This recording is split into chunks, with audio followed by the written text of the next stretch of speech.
Hello, everyone, and welcome to another edition of the Dentzel Domain on Red State Talk Radio. I am your host, Ed Dentzel, and I am almost to the end of my 2 weeks on location. I should say a remote location. I usually come to you from Madeira Beach, Florida, but I'm up here in Largo still, babysitting my brother and his wife's dog, watching their house. It's very peaceful out here, very quiet neighborhood. My brother and his wife have a very nice house, just in a little neighborhood, little street with cars you can park on the curb and stuff, a little neighborhood like that. And it's very quiet, and I've really enjoyed my time up here, and I'm glad that I could do them a favor while they are in Ireland. My sister and her husband are with them as well. So my brother and my sister are there along with their spouses, and they're coming back tomorrow night. I do have to say, and I was just telling somebody this a couple days ago, that I love animals. I love them. I have a great respect for them. As you know, I don't talk about my faith or my Christianity, and I don't even think that I'm that good of a Christian, truly. But I do see animals as gifts, and they are for human uses. And sometimes we eat some of them, and sometimes we take care of them, and we give them love, and we take them on vacations, and we treat them like members of our family. And I know that when I was growing up, I had a miniature dachshund. His name was Fred, that was absolutely a part of our family. And when we had to put him to sleep in 1995, it was a very dark day. The date was December 10th, 1995. I remember it like it was yesterday. Very bad day. On the other hand, I think that humans have gotten a little crazy with their pet obsessions. I don't think right or wrong, black and white, morality, immorality, judgment there. But I was telling this person recently, there is a part of me that I think people get pets so those humans can be loved unconditionally. Because we know in our real lives, in dealing with other humans, we get judged. We're judged on how we look. We're judged on what we say. We're judged on what we think. We're judged on how we do our jobs. We're judged on how we treat others. And you know what? A lot of that is good, but being judgmental, I guess the word would be, or what my word for it would be being a little bit discriminating, is, in the good sense of the word, is not in fashion in the 21st century. It should be, but it isn't. And so I think the reason sometimes people get pets is so those people can get that unconditional love, even though those people may think of themselves as not being very good. And maybe they can't get love from humans because of their mistakes, their flaws and everything. But a dog, a cat, a hamster, a snake, it doesn't see those things. It doesn't understand those things. For your average house pet, if you feed it, let it go outside, play with it, give it treats, scratch its belly, that's about as good as it's going to get for your average animal. And they see you, it's very low maintenance, I guess, in that way, if you're looking for love. So I was talking to this friend of mine about that. And I think that people get it not to take care of humans or to take care of animals so much, but so these people can feel better about themselves. There's just something in there that I think that, not in the sense of they feel better about themselves because they rescued a dog from a shelter or anything, but just to put it explicitly, some people get pets because the pets don't mind that their owner is an SOB. How about that? How about that? I did tell that. And I truly do believe that in many cases. So there's that. Although I personally love animals, too much maintenance for me. So let's get to the show. We had some primary contests yesterday.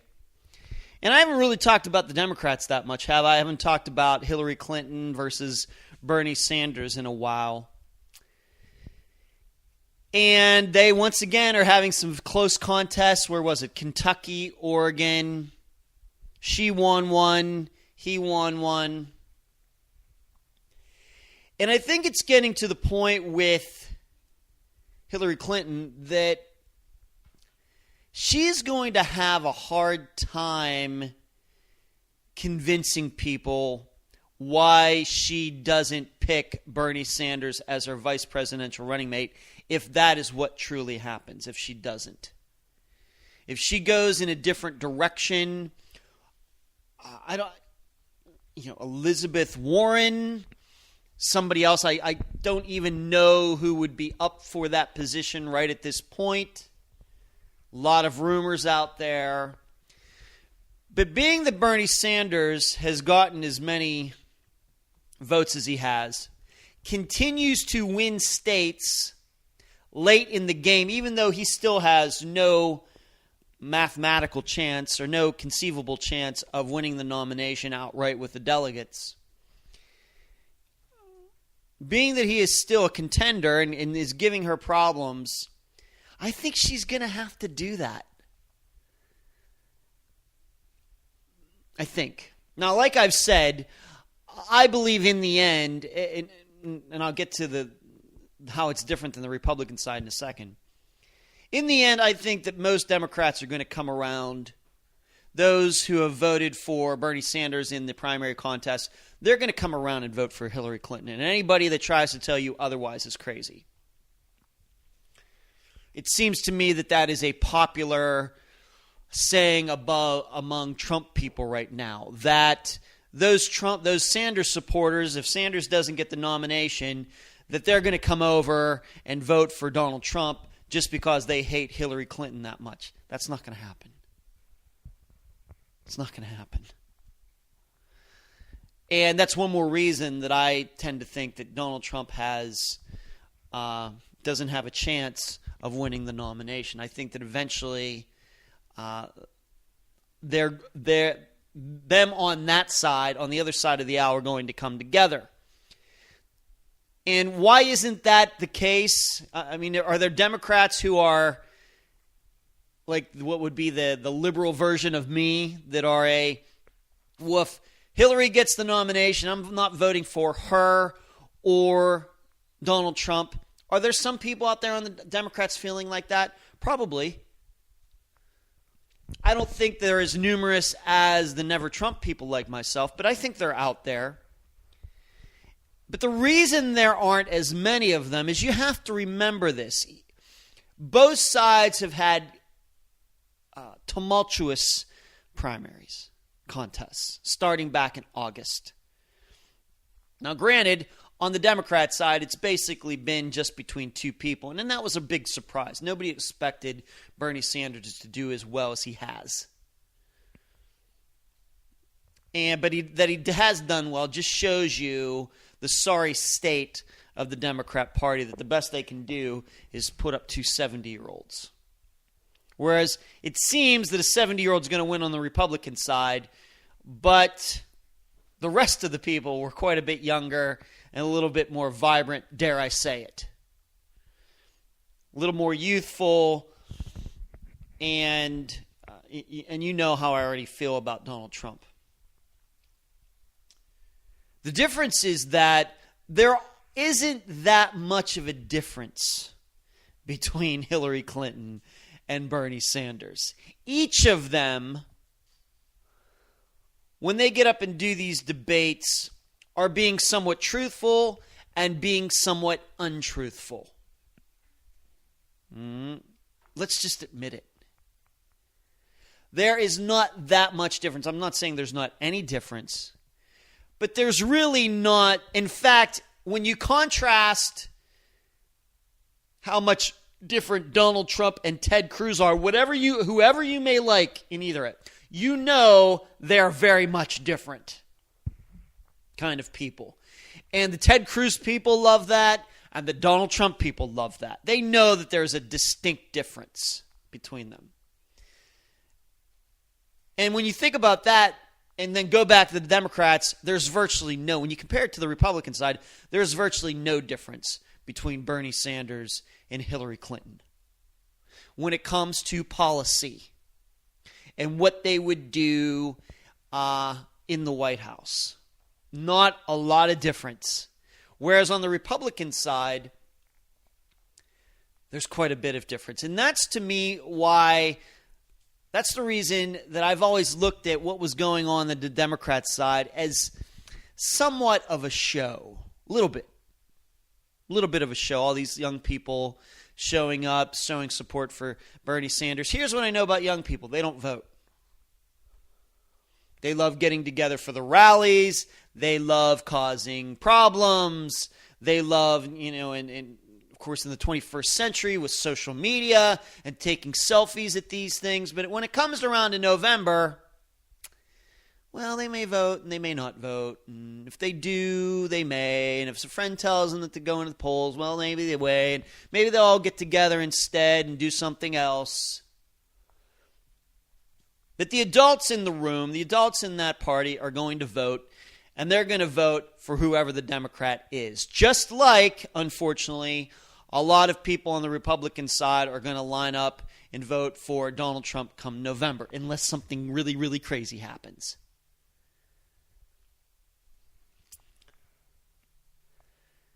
Having said that, though,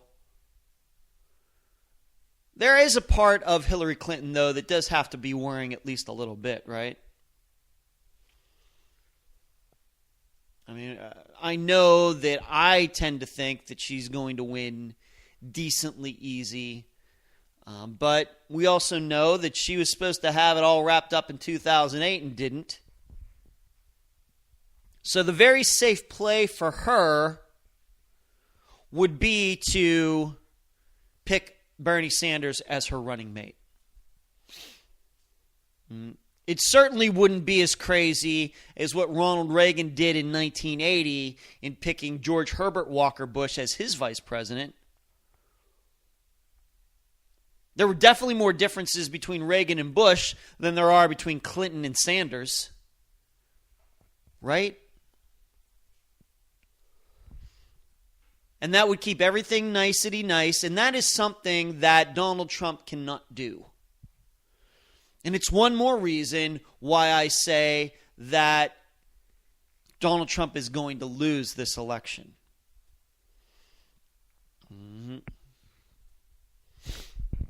Donald Trump is not going to ask Ted Cruz to be his vice president, because Ted Cruz knows that screws Ted Cruz over for the rest of his life. And Donald Trump is not going to pick Ted Cruz because Donald Trump doesn't pick good people. I'm not saying that Hillary Clinton does either, but she can get away with picking Bernie Sanders because nothing has been said. I mean, I know they've argued back and forth and called each other a few names, but it's been nothing like on the Republican side. And really, like I said, Sanders and Clinton don't really differ that much. It's just a show. She should just get it over with right now and nominate Bernie Sanders and move on. She wouldn't have to worry about any of this stuff. She wouldn't have to spend another dollar. And guess what? Bernie Sanders would accept it. I think without hesitation. Maybe you'd have a couple things. Well, you know what? If I'm going to be vice president, I'd like to have a pretty decent say on some of these cabinet positions or something like that. But he'd accept that. In fact, I would say that I knew that he'd accept the vice presidential pick spot way back in their first debate when he said that he wasn't going to make the eval controversy an issue. They didn't want to talk about it. Nobody gives a dang about her emails. That's when I knew he wasn't really totally serious about running for president, and that he was going to put on a little bit of show, get some attention. Now, maybe he's done better than he thought he would, and he's done better than anybody thought he would. But as soon as he says that, you got to believe that he keeps himself open for that vice presidential pick. And truthfully, given what the Democrat ticket has been, Barack Obama, Joe Biden, the last two elections, it would probably be a ticket that makes more sense than Barack Obama and Joe Biden. I remember, people were a little stunned when Barack Obama picked Joe Biden back in the day, trying to get Barack Obama being allegedly the outside guy, Joe Biden being the inside guy. I guess that makes sense, but otherwise, the two aren't very similar. So I think that Hillary and Bernie would probably be a better matchup for each other than Barack Obama and Joe Biden have. It's just an opinion. Some people may see it otherwise. But the longer this goes on and the better that he does, I mean, all she's really done in not being able to put him away is proven that he needs to be her vice presidential candidate. Had she done a lot better, had she had been kicking butt the last 4 months, let's say, she could have probably picked anybody that she wanted. She would have a much wider range of people. But being that Bernie Sanders has gotten so many votes, he has to be on the list. For good reason. He has to be. So you can pretty much, I mean, I don't know what the betting line, has to be a betting line out there somewhere, has to say that Sanders has to be a very probable pick for her vice presidential slot. Once again, unless something weird happens and Sanders actually gets the nomination. Now, let's think about that for a second. Would he pick her? Probably. Would she take it? Probably. If she'd take being Secretary of State for Barack Obama, she'd definitely take being Vice President for Bernie Sanders, right? So there's that, but that's not going to happen. That is not going to happen. Now, on the Republican side, Donald Trump still continues. I mean, he has no competition now. Continues to get a lesser percentage of the vote than Mitt Romney did at this point in 2012. I don't know how this... And he's even underperforming John McCain in 2008. He had no real competition. He's running by himself now in Oregon and Kentucky and still only managed to get about 60% of the vote. And Ted Cruz has been retired as running for president for about 3 weeks now. I think it's one more sign that he's a very poor candidate. And there are some sites that you can go on with some really nice graphics where you can mess around with the votes in each state and if the percentage goes this way or that way. You have a hard time seeing Donald Trump win this thing, no matter what these national polls may be saying. It's just going to be very, very difficult. And once again, it gets even more difficult if Hillary picks Bernie Sanders.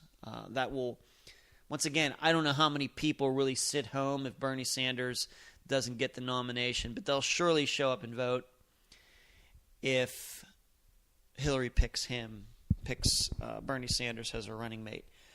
Some tough times ahead, people. It's just some dark days. To talk about the potential presidents as it sits right now, it's one more reason I'm glad I'm out of it. I'm just glad that I am unaffiliated with any of these groups now.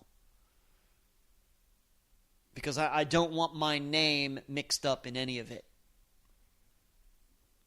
And I think I've made that point over the last few days. Let's move on to something else. I did not have a chance to watch it. I wouldn't watch it. Didn't even read the transcript of it. Only read what a few people had to say about it. Doesn't seem like the Megyn Kelly. I mean, if you don't know, I'm over here at my brother's place, and he does have TV. So I watched a little bit of TV here, not really a lot. But what I have seen is they were advertising that Megyn Kelly versus Donald Trump interview quite a bit. And I have not had Fox News on at all, or the regular Fox channel on at all in watching TV over. So those ads for that show, that interview yesterday, were running on all sorts of other different stations, and it seemed like they were on all the time. Doesn't seem like to me like many fireworks came out of it. That's the impression that I got. Once again, didn't watch it, didn't read the transcripts. I really don't care. I've decided at least a few months ago that this was nothing but a show. I think that what has been going on between Donald Trump and Fox News has been a little bit of a put on, not a total put on, not a total scam. I'm not talking like a movie like The Sting, but it's at least a little bit of that. I know the Trump people don't want to think that way. They think that Trump has brought Fox News to its knees, whereas I think it's somewhere in between. And what's the exasperating thing about this? And I'm not even that big of a Megyn Kelly fan. I'm a guy who was not bothered by her going after Donald Trump in that first debate about what he had been tweeting. Any public figure, even a guy like myself who isn't even that well known, but I know that this show can be heard all over the world. I know that I'm responsible for what I say. I'm responsible for what I tweet, and truthfully, I deserve to be called on any of it. And that's exactly why I temper what I say. I really think about what I'm going to say before I say it, because I know that if I say it, I deserved to be challenged on it. That people didn't think that it was a viable topic, what Donald Trump was writing on his Twitter feed, is weird to me. It's weird to me. And dare I say it, I think some of those people who back then thought that Megyn Kelly was out of line, going along the lines of, we were thinking the Fox News was going to hold this debate and it was going to be fair. You know what some of those people think now? Man, that Megyn Kelly, she was exactly right for going after Donald Trump. And Fox News has totally been in the tank for him. Yes, what she did was right. I'm sure that more people have gone that way than thought that what she did was right and then have now decided that she was wrong. It's been much more going in my direction than the opposite. And there's no doubt in my mind about that.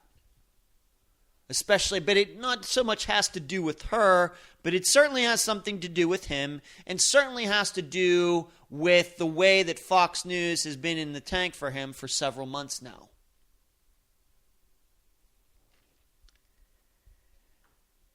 What exacerbates, and like I said, I'm no big Megyn Kelly fan. Does she do a better job than any other person who has a show on TV? Hey, I don't have TV. I don't know. It doesn't seem like that. The times I've heard her speak or anything, she doesn't seem to be abnormally smart or abnormally insightful or anything else. She's an attractive woman. Big deal.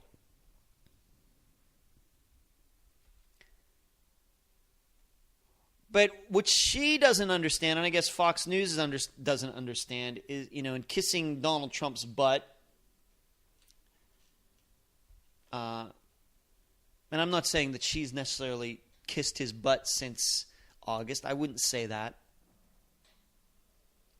And in this interview, I don't know what she did. Certainly doesn't seem like it was a harsh interview. But the problem I have is Fox News, Megyn Kelly, any of these media outlets who have been nice to him, they're going to be around long after Donald Trump is gone. And I hope that Donald Trump lives to be 100 years old. I do not wish any ill will upon his health or his family. I just don't want him to be president of the United States, but there's not much I can do about that right now. So that's what's been exasperating to me about this whole thing. And they've done it for ratings, and it was a short-term scam that's going to have long-term repercussions, I think, for Fox News and anybody who has attached their wagon to his horses.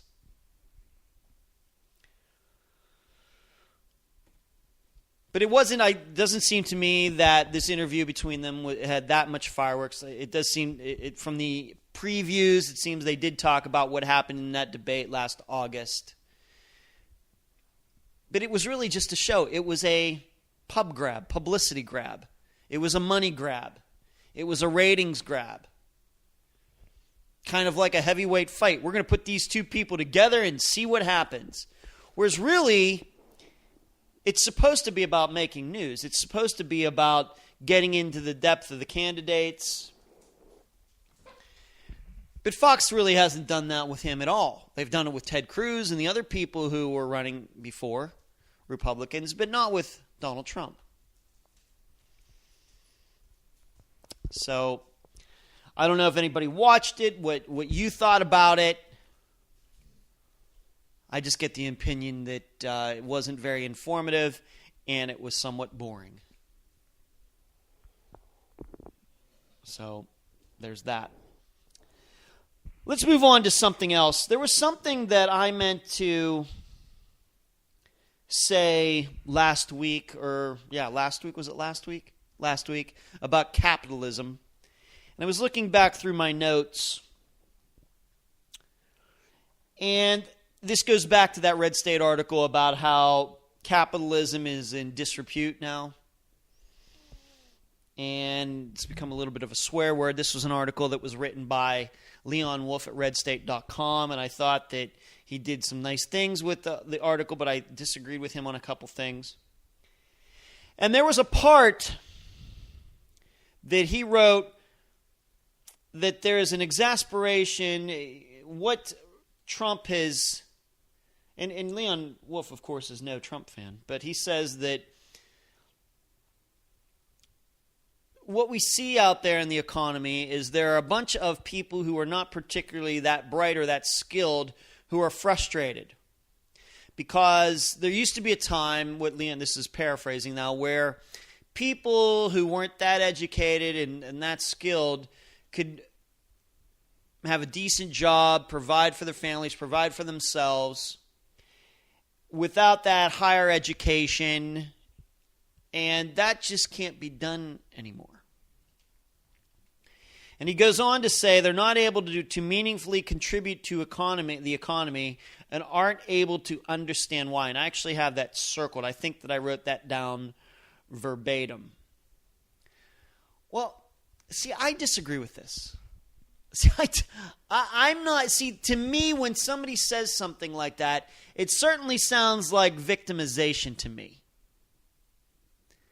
Now, of course, I have to first ask, what does he mean by not particularly bright and not particularly skilled? Does he mean somebody who does have a mental incapacity? Like a person who, if the person was to take an IQ test, only has an IQ of 60 or something like that? The average person has an IQ of 100, I think. Somebody who definitely has problems reading, just a learning deficit, and I'm not talking about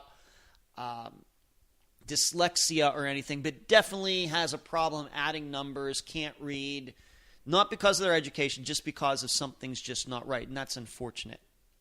First of all, I would have to wonder what he means by not particularly bright and not particularly skilled. Unfortunately, though, I've come to the break. I want to continue this talk after this commercial. You've been listening to the Dentzel Domain on Red State Talk Radio. The voice of American conservatism. WRS Digital, Red State Talk Radio. And we are back at the Dentzel Domain on Red State Talk Radio.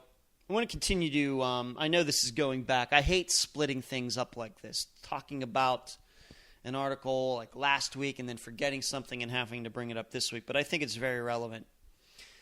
Going back to this Red State article by Leon Wolf about capitalism and about those people who feel like they've been left out of the economy as it has changed.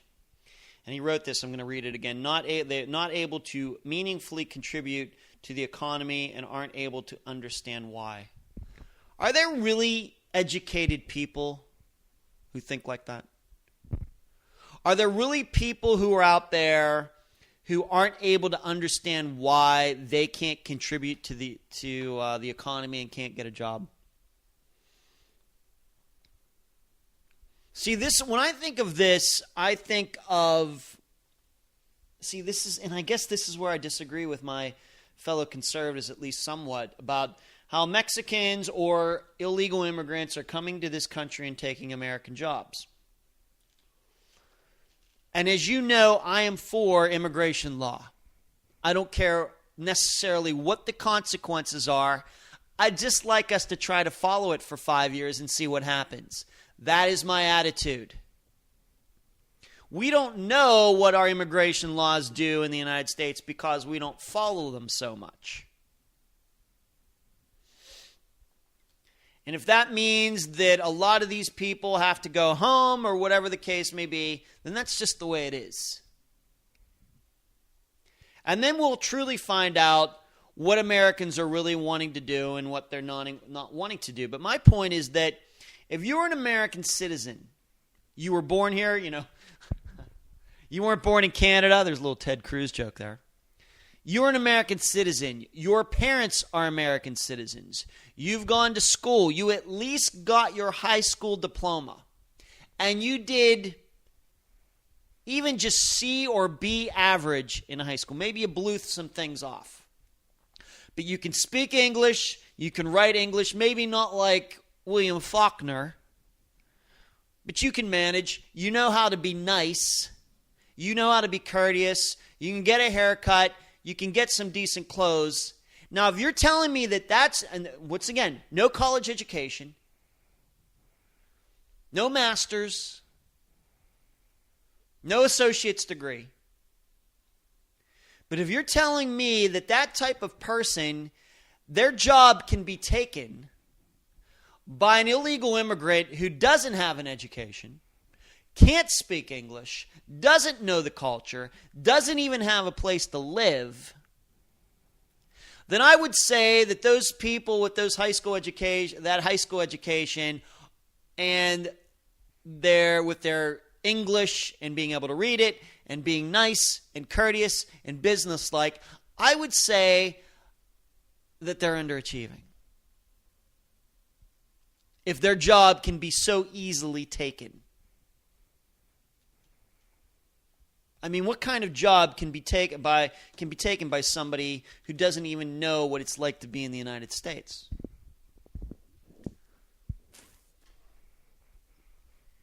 See, there's a part of me that suspects that this kind of goes back to what I've been saying about voters. In that at some point, they have to get some of the blame, right? At some point. Maybe not originally. Maybe not on day one. Maybe not on day 100 of this country existing. Maybe not even on year 100. But at some point, they have to take a little of the blame too, right? They're the ones that keep electing these people. Right? Problem is, your average voter doesn't want to take blame for anything. Well, I went and voted. What do you want me to do? Going down to the lowest common denominator. I'm a good citizen because I vote. Yeah, right. I think the problem is that in this country, we have romanticized a period in our existence in the United States that was outside of the norm. And that is that time between the end of the Second World War and somewhere into the 1970s, late 60s into the 70s. I'm here to tell you, people, that is never coming back. It's never coming back. It's never coming back. An economy where you can be an American citizen, be a hard worker, but have no education and support your family. That is not coming back. Things have changed. Now, to Leon Wolf's point, and he says, not able to meaningfully contribute to the economy and aren't able to understand why. Now, if you don't understand that, and you can read English, and you can read the newspaper, and you can get on the internet, I don't know what to tell you. Then maybe you do have some sort of mental disability.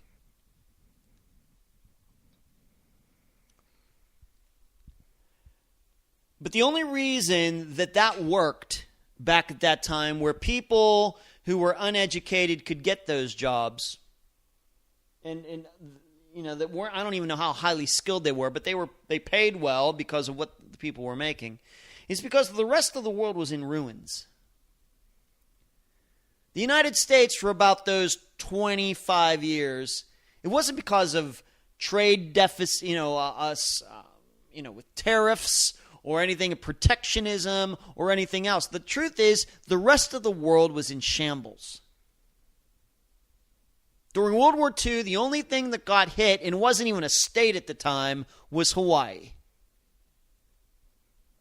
Germany, big industrial country, leveled.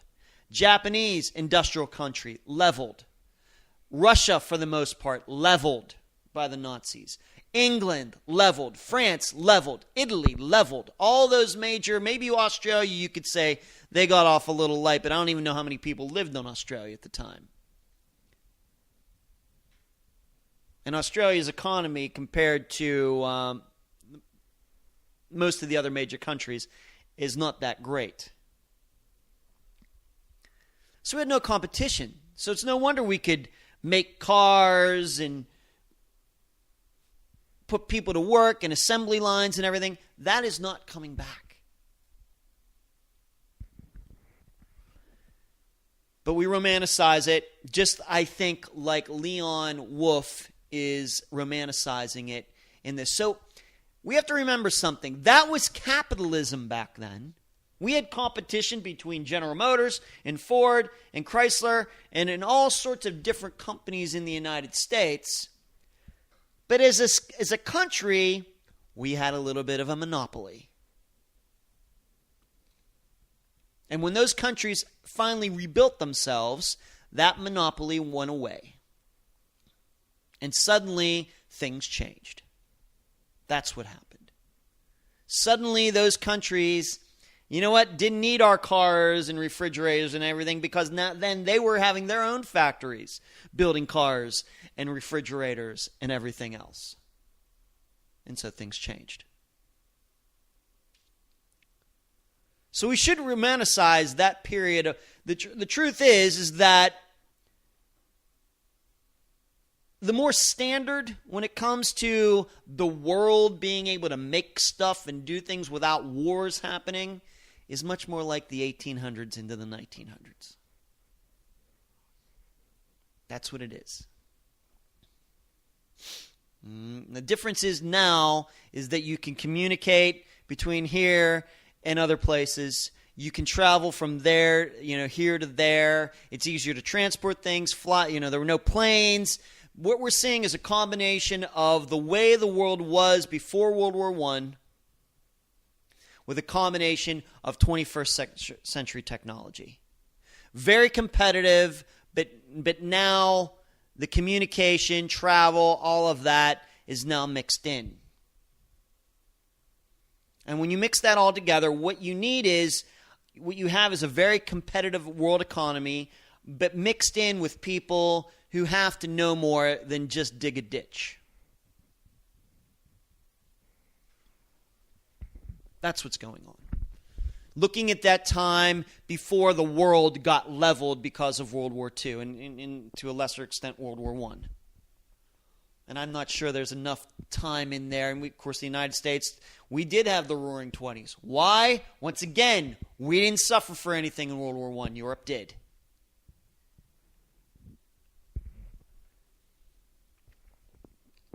But now we've had an extended peace despite Vietnam, Korean War, War on Terror, the Cold War.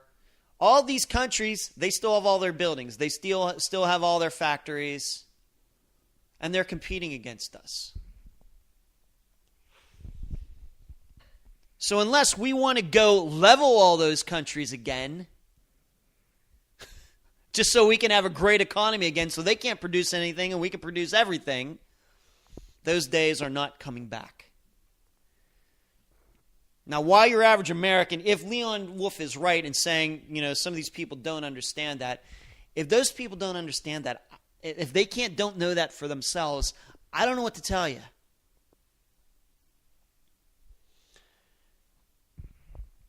But then there's another point to this that I think there's a deeper problem, is that people look back at those days, and maybe they're people in their 30s or 40s, so they've maybe had grandparents who used to talk about those days. And these people start thinking, well, that's what I deserve. Because here's the little secret about what's going on in the economy. I mean, it's a combination of things. Too many entitlements, too many welfare benefits, too many unemployment checks and things. That's a huge problem. But the other huge problem is you go to any website for employment, whether that means something where you actually do need a degree or something else, maybe even like Craigslist, you can get jobs off there, and a lot of those jobs, you don't have to have a college degree. A lot of those jobs go unfulfilled. Now,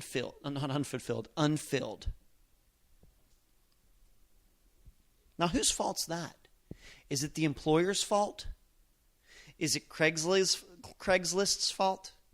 Is it Monster.com's fault?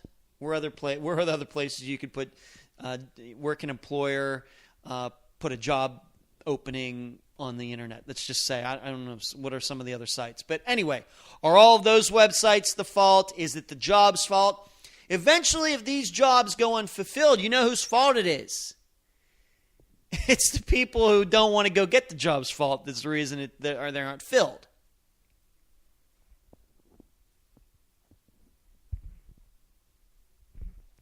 So see, I would disagree with Leon Wolf on that part of it as well. There are plenty of jobs out there for people who don't have an education, are decently intelligent, but aren't the school type. The problem is, a lot of these people just don't want to take those jobs. They'd rather stay at home. That's the truth. Once again, if we're going to talk about the topic, we have to talk about it honestly. If we're going to talk about the problem we have in government in the United States, you just can't talk about politicians. You have to talk about the voters too, because it's all intermixed. And if you're going to talk about how we have an unemployment problem in the United States, and it's this problem, you have to talk about the people who are potential employees, don't we? But people don't want to do that because that's not popular.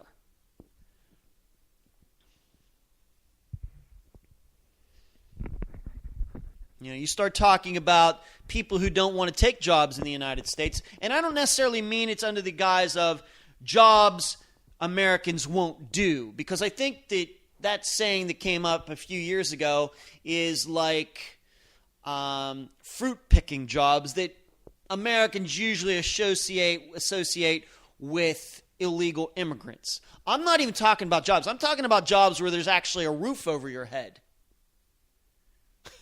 And you get to work in air conditioning, and you get a lunch break. And God forbid, you may even get a vacation day once in a while. You may even get health insurance. Still, people don't want to take them. That's a cultural problem. That's not an employee problem. That's not an economics problem. That's a cultural problem. by a bunch of people who are spoiled and are convinced they're too good for that job, that they deserve something else. As I've told everybody, nobody thinks they're making too much money. Hey, I know my buddy Francisco Cervelli, for the catcher for the Pirates. He just got a new contract. Very happy for him. I think it was a very good move by the Pirates. He's not today thinking he got paid too much.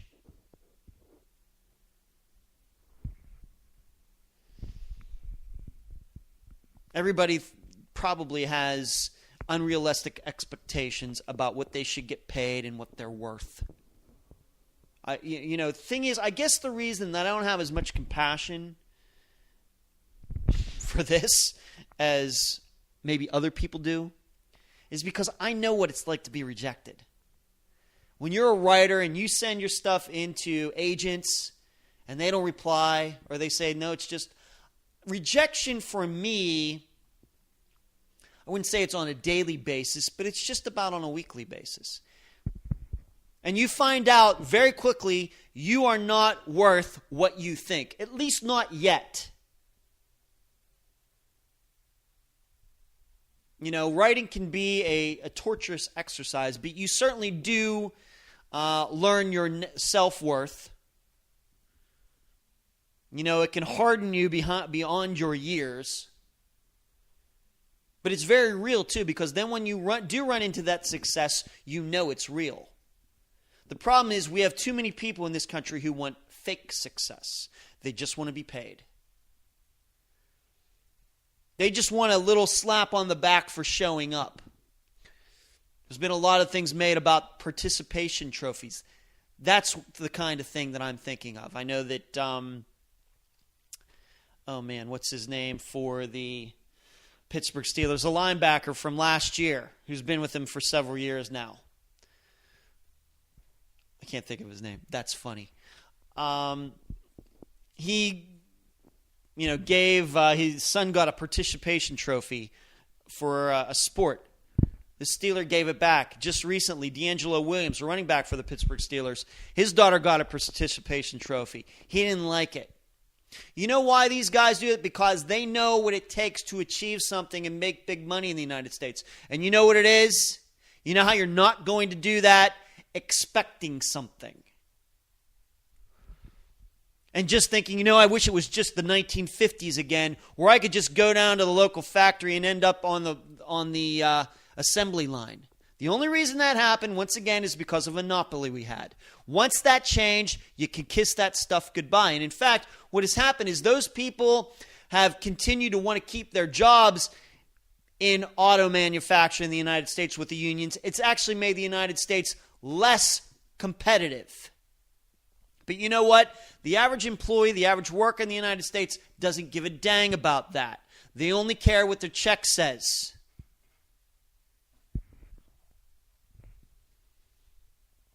That's the truth.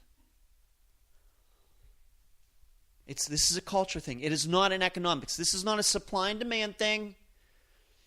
It could be a little bit of a taxation thing, a little bit of an entitlement thing, like entitlements when I mean the government. I think that does have something to do with it, but it's a culture thing as well. And the problem is, too many of these people, I think, are Trump voters and think that's going to change with him. We're going to bring all those manufacturing jobs back to the United States. Okay, how much of that stuff how much are those products eventually going to cost? You sure you're going to be happy with that? We'll see. Well, I guess we're going to find out. If he becomes president, I guess we're going to find out.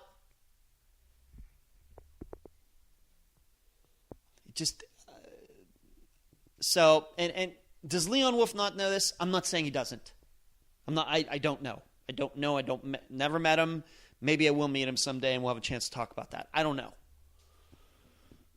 He didn't put it in this article, so I thought that I needed to add it on. This is not a woe is me economy. It's not great. You've heard me complain about it. There's a lot of things to not like about the way the United States is situated right now. But there are not a lack of jobs in the United States. There are just a lot of spoiled people who won't take them, but then they'll sit around and saying, they're thinking they're too good for it.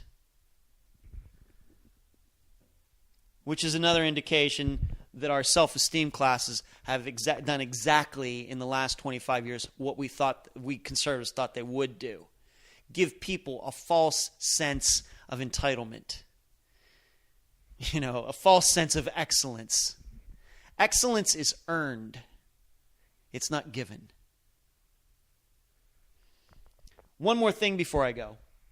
There was a fascinating article, and this just shows you a little bit of the problem that we have with media and education. I'm not a fan of the Tampa Bay newspaper. I think that the newspaper in Las Vegas, the Las Vegas Review-Journal when I lived there, excellent newspaper. Surprisingly excellent. Not now, probably since Sheldon Adelson took it over, but when I lived there, it was excellent.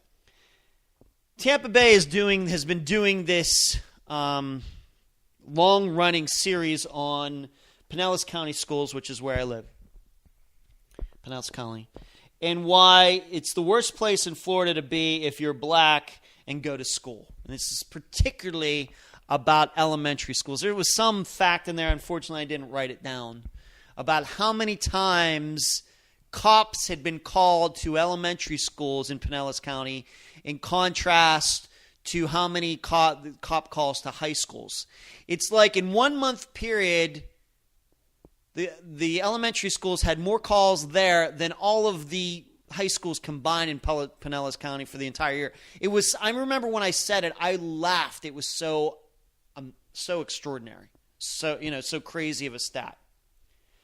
So they're going on and on about how these schools in these predominantly black areas of Pinellas County, mainly in the St. Petersburg area, they've gone downhill. And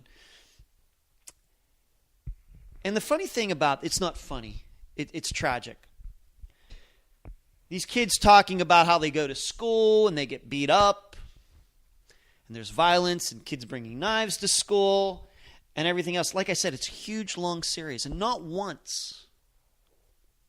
And the reporters, the educators, the teachers, the superintendents, the principals, the school board, everybody else saying how bad this situation is. Once again, not just an article, but a running series of articles coming out maybe once every few weeks. Not once do they track down one parent of any of these kids that is causing a problem. They talk to the parents of kids who are getting harassed and bullied and their grades went from A to C's once they got into one of these schools. But not once is there talk about pulling these parents of these troublemakers into the school and asking them, what's up? Not one word. But still, all these people say how concerned they are. Now, I know it's a little suspect of you can't put kids' names in the paper, underage kids' names. And it may be the quote-unquote wrong thing to do to put a parent's name of one of these kids in the news. But you'd think that if they did it, it would come up. They would say, we've rounded all these parents up of these kids, and I know some of these people live in dire circumstances. Call them in and saying, what's up with your son? What's up with your daughter? Why is he doing this? Why is she doing this? None of it. Why? Because that's not politically correct, I would say. So in this entire article, everybody's so dang concerned about these schools, but they're not willing to call out the people who are causing the problems. It's not money. Once again, getting back to the American employment thing, it's culture. You have to start calling these people on this. But if you can go to tampabay.com, you'll see what I'm not talking about. But I got to go. You can find my old shows at edwarddentzel.com. You can also find them at Podbean, Podomatic, YouTube, and SoundCloud. Email me, edwarddentzel@reagan.com. Follow me on Twitter, Dentzel Domain. Find me on Facebook and LinkedIn. It's been a pleasure talking to you tonight. You've been listening to the Dentzel Domain on Red State Talk Radio.